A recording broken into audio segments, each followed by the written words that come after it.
Жителите на Британија се премислија и сега сакаат нов референдум, покажува последната анкета на Survation.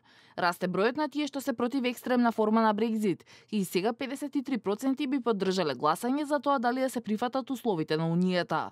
Во април на истото прашање 54% беа против втор референдум.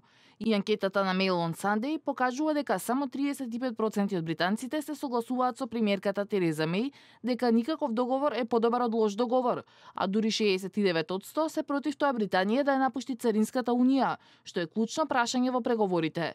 Министерот за финансии Филип Хамонд, кој се противеше на идејата за тежок Брекзит, на крајот не успеа да ја премисли Меј и потврди: Британија заминува и од заедничкиот пазар и од Царинската унија.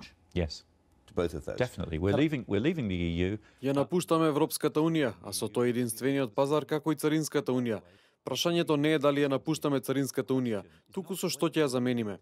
Во меѓувреме, според друга анкета на Југов, гласачите на лабористичката партија на Джереми Корбин масовно поддржуваат најмек договор што може и со 64 наспроти 19% повеќе сакаат неограничена трговија отколку контрола врз миграцијата.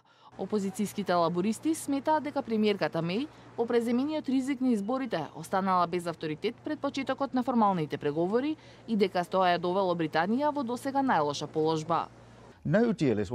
Никаков договор се случува кога нема да успеете да постигнете договор по истекот на 2 години. Ќе паднете од карпата. Ако кажете ќе скокнам од карпата, не е многу логична преговарачка позиција. Според експертите, поголемиот дел од гласачите на лабористите сакаат отворена земја со поглед кон надвор, што би значило да останат на единствениот пазар како Норвешка или Швајцарија, кои не се членки на Европската унија. И додека британците не можат да се согласат внатрешно, Европската унија влегува во преговорите со јасни ставови и бара да ги почне со финансиските обврски на Британија пред двете страни да продолжат на обликување на идните односи.